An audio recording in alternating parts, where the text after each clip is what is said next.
In the misty highlands of Rio Negro, Colombia, on a rainy December 1st, 1949, Hermilda Gaviria pushed through labor in a simple farmhouse, while her husband Abel scraped together a living tilling corn and beans. Their third child, Pablo Emilio Escobar Gaviria, arrived screaming into a world where the only certainty was hunger. 7 kids total crammed into 2 rooms.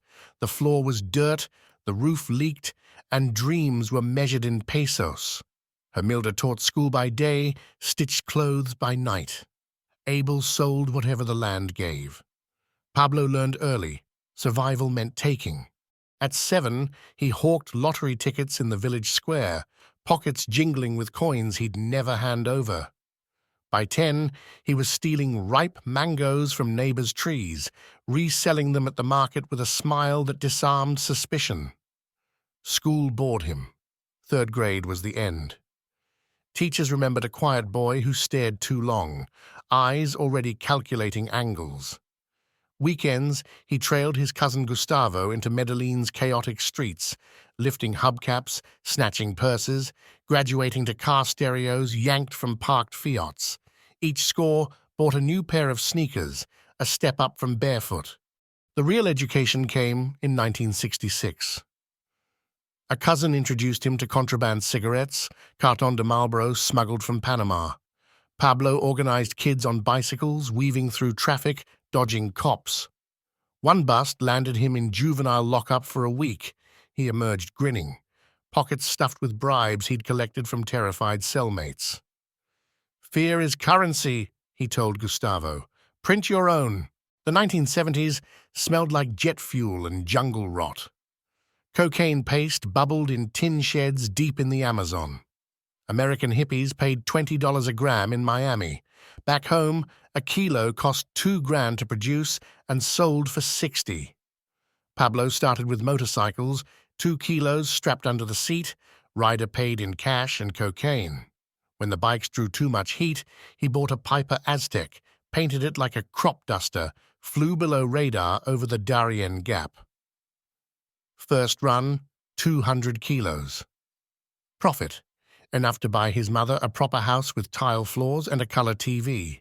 He married 15-year-old Maria Victoria Henao in 1976, a church wedding with white dress and orchids, though Pablo's hands still smelled of gun oil.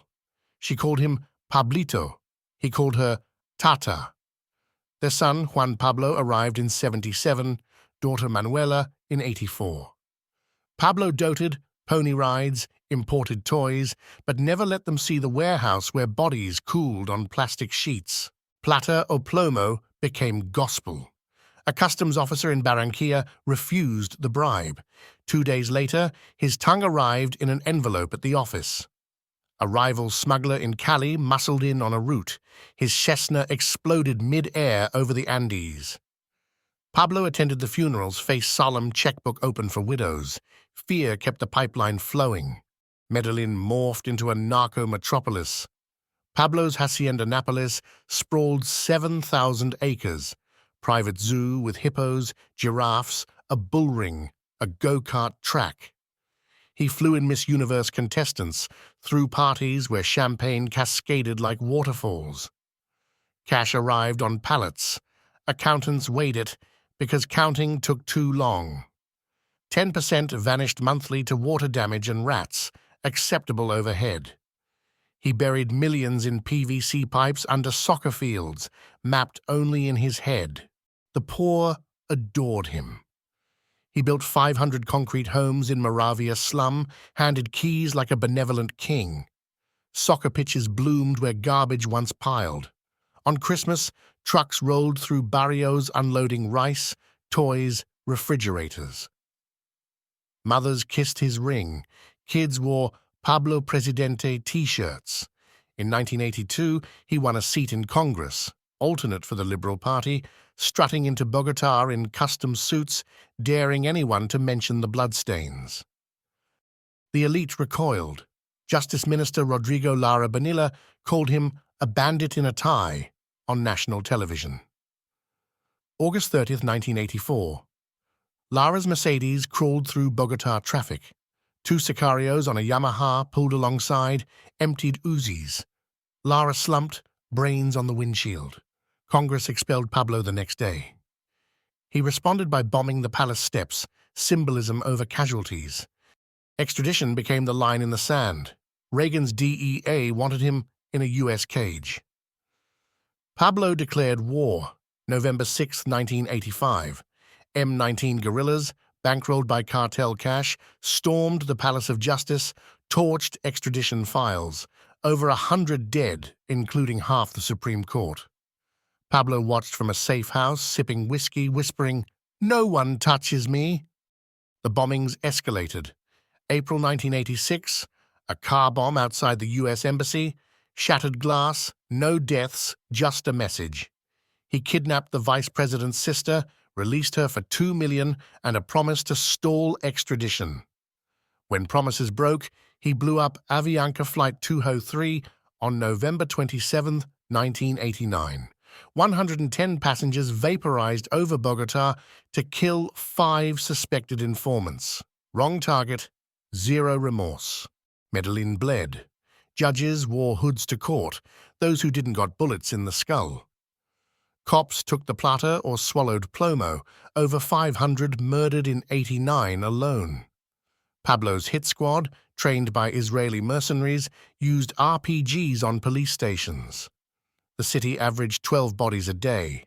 He surrendered in June 1991, but only to his own prison. La Catedral perched on a mountain overlooking Onvigi, 5-star suites, jacuzzi, disco ball, satellite TV. Guards were employees. Visitors included beauty queens and congressmen. He ran the cartel by fax machine. When 2 underlings skimmed profits, he had them brought inside, tortured with power drills, dismembered in the bathroom. Blood seeped under the door. Bogota finally ordered a transfer to a real jail. July 22, 1992. Pablo learned the move was hours away. He threw a farewell party, strippers, cocaine mountains, champagne. At 3 a.m., he hugged his brother Roberto, kissed the chef, and strolled out the front gate with 9 bodyguards. The army arrived to an empty palace and a mocking note. "See you in hell." Los Pepes emerged from the shadows, perseguidos por Pablo Escobar, people persecuted by Pablo Escobar. Really? Cali cartel muscle plus rogue cops and DEA whispers. They firebombed his mansions, hanged his lawyers from bridges, mailed his mother a pig's head. Pablo's empire shrank to safe houses with peeling paint and rats for company. He grew a beard, dyed it black, spoke in code on burner phones. He still called home. November 1993, his son's 16th birthday. Juan Pablo, study hard, be strong. Daddy loves you. Voice trembling, static crackling. The call lasted 17 minutes, long enough for U.S. satellites to triangulate. December 2, 1994, one day after turning 44, Pablo hid in a middle-class Medellin neighborhood, Los Olivos. He phoned his mother, promised to visit soon. Search block listened live. Choppers thumped overhead. Colonel Hugo Martinez kicked in doors. Pablo, barefoot in sweatpants, clutched a Beretta, scrambled out a back window onto red roof tiles, slick with rain. His bodyguard Limon covered him. Bullets sparked. Limon dropped first. Pablo slid, regained footing, ran. A sniper's round punched his leg. He kept hopping. Second bullet tore through his torso. The third entered beneath the ear, exited the skull. He landed face up, eyes staring at a gray sky, blood pooling like spilled ink. Crowds surged. Some cheered, some wept. A cop cut off a lock of hair for his daughter. Another pried the gold Rolex. Hermilda arrived hours later, pushed through the mob, collapsed over the body bag. "My son, my king," she sobbed. The autopsy counted 22 entrance wounds. Some say cops emptied clips into the corpse for good measure. They paraded the body on a rooftop, arms outstretched like a crucified narco Christ. Newspapers splashed the photo worldwide. The end of the king.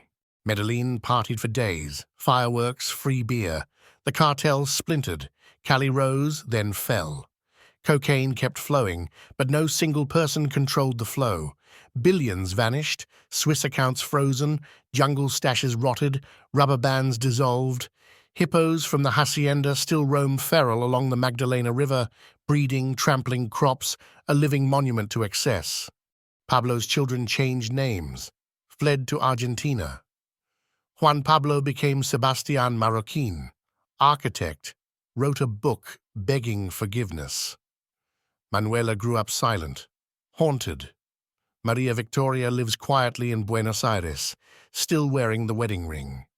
Colombia healed slowly. Homicide rates plunged, tourists returned. Medellin boasts cable cars, escalators in the slums, libraries where Pablo once dumped bodies. Tourists pay to ride motorcycles through his old routes, sip coffee where he buried cash.